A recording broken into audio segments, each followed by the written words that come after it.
नमस्ते दोस्तों, मैं लोकेश अग्रवाल आपका वर्ल्ड विजडम हब चैनल में आपका स्वागत एक करता और हूँ। शॉकिंग डेवलपमेंट सामने आई है जो कि इंडिया और चाइना के बीच के बॉर्डर को के टेंशन को और ज़्यादा सीरियस बनाता है। यूएस डिपार्टमेंट ऑफ डिफेंस की रिपोर्ट के अकॉर्डिंग, जो कि पेंटागन के अंडर आता है, उनकी रिपोर्ट के मुताबिक चाइना के 1.2 लाख से ज़्यादा सोल्जर्स अब तक बॉर्डर पर तैनात है डिस्पाइट डिसंगेजमेंट टॉक्स। ये सिर्फ एक मिलिट्री डिप्लॉयमेंट नहीं बल्कि एक लॉन्ग टर्म स्ट्रेटजी लगती है जो कि दोनों देशों के रिलेशन को और खतरे में डाल रही है। आज के इस वीडियो में हम जानने की कोशिश करेंगे चाइना के सोल्जर्स के डिप्लॉयमेंट के पीछे की वजह क्या है, अजीत डोवाल की रिसेंट चाइना विजिट और उसका सिग्निफिकेंस, और मोदी और शी जिनपिंग के ब्रिक्स समिट में कजान मीटिंग के इंसाइट्स, जो कि हम पहले भी डिस्कस कर चुके हैं, बट एक थोड़ा सा ब्रीफ डिस्कशन करेंगे और एनालाइज करेंगे कि क्या यूएस चाहता है कि इंडिया चाइना कॉन्फ्लिक्ट कंटिन्यू हो या एक जियोपॉलिटिक्स का गिमिक है। तो वीडियो को एंड तक जरूर देखिए। तो दोस्तों, जब से गलवान वाली क्लैश हुआ है तब से इंडिया और चाइना के रिलेशन टेंस बने हुए हैं, लेकिन डिसएंगेजमेंट टॉक्स के बावजूद चाइना ने अपने 1.2 लाख सोल्जर्स बॉर्डर पर तैनात किए हुए हैं एज पर यूएस रिपोर्ट।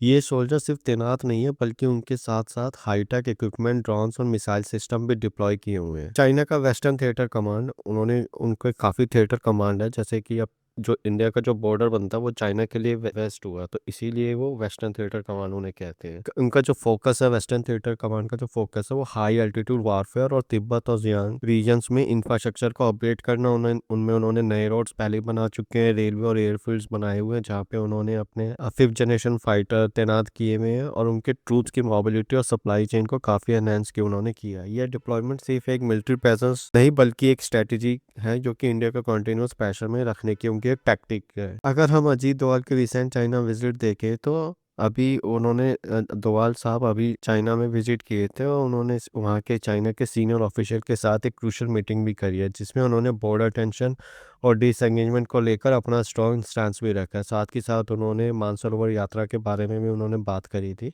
और रिपोर्ट के मुताबिक इस मीटिंग में बॉर्डर स्टेबलाइजेशन मैकेनिज्म को लेकर उन्होंने डिस्कशन किए हुए हैं, लेकिन चाइना के अग्रेसिव पोस्टिंग की वजह से कोई कॉन्क्रीट आउटकम बॉर्डर से रिलेटेड सामने नहीं आया। अजीत डोवाल ने क्लियर किया कि इंडिया अपने सॉवरेनिटी और टेरिटोरियल इंटीग्रिटी पर कॉम्प्रोमाइज बिल्कुल नहीं करेगा, लेकिन इस विजिट से इस बात पर हाईलाइट करता है कि डिप्लोमेटिक चैनल्स अभी भी ओपन है।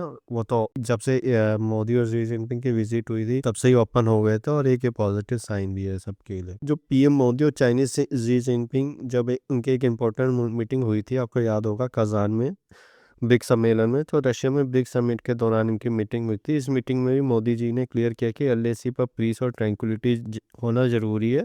ये दोनों देशों के लिए आवश्यक है और इसके बिना दोनों देशों के रिलेशंस कभी भी अच्छे नहीं बन सकते।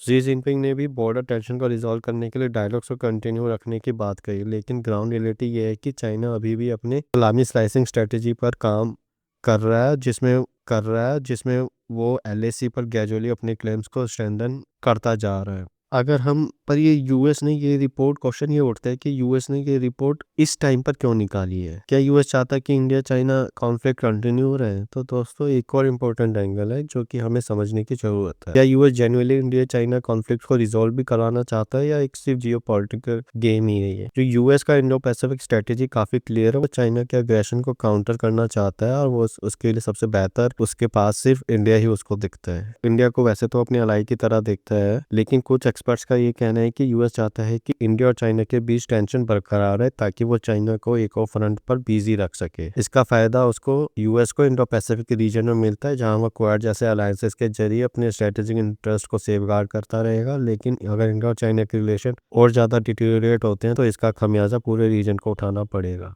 अगर हम इनकी रिपोर्ट को देखें तो इनकी रिपोर्ट के अकॉर्डिंग उन्होंने मेंशन किया कि 1.2 लाख सोल्जर्स अभी भी बॉर्डर पर तैनात हैं, पर इन्होंने ये रिपोर्ट्स निकाली कब है? उन्होंने रिपोर्ट्स को डिटेल उन्होंने निकाली थी ये अक्टूबर से के आसपास का के पास ये डेटा था, पर लेकिन अभी तक 1 महीना गुजर चुका है, और जब मोदी और शी जिनपिंग आपस में जब मिले थे कजान में, तब वहां पर उसके बाद से वो डिसएंगेजमेंट स्टार्ट हुआ था। तो इसीलिए उन्होंने जो रिपोर्ट में जो मेंशन किया है कि 1.2 लाख सोल्जर्स चाइनीज के अभी भी बॉर्डर पे तैनात है, वो जो डेट है वो अब आज तक का लेटेस्ट डेटा नहीं है, रादर वो अक्टूबर तक का उनके पास वो डेटा है, उसके अकॉर्डिंग उन्होंने मेंशन किया हुआ है 1.2 लाख सोल्जर्स। पर जो इंडियन मीडिया है वो बिना पूरी डेटा रिपोर्ट को रीड करे हुए सिंपल मोटे मोटे अक्षरों पे यही छाप देती है कि अभी भी चाइना के 1.2 लाख सोल्जर्स अभी भी बॉर्डर पर तैनात हैं। अगर आप इस रिपोर्ट का 7th पेज देखेंगे, उन्होंने रिपोर्ट स्कोप में साफ मेंशन किया हुआ कि this report cover security and military development involving the PRC, that is people Republic of China,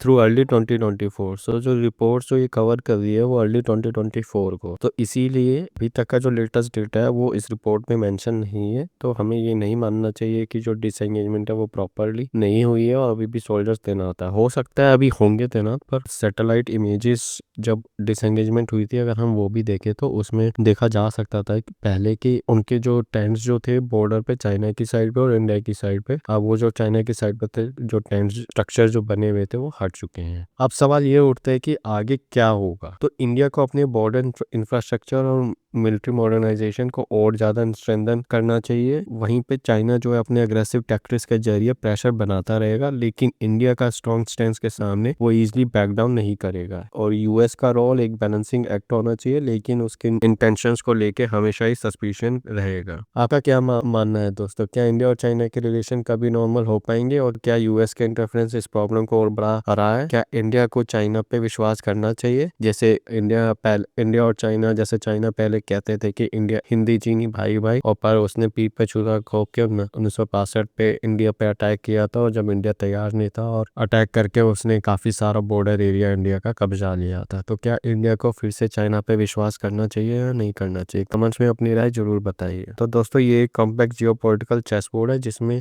her move काफी केयरफुली सोचना चाहिए। अगर आपको यह वीडियो इन्फॉर्मेटिव लगा तो लाइक करें, शेयर करें और चैनल को सब्सक्राइब जरूर करें। मिलते हैं अगले वीडियो में, तब तक के लिए thank you, thanks for watching, bye.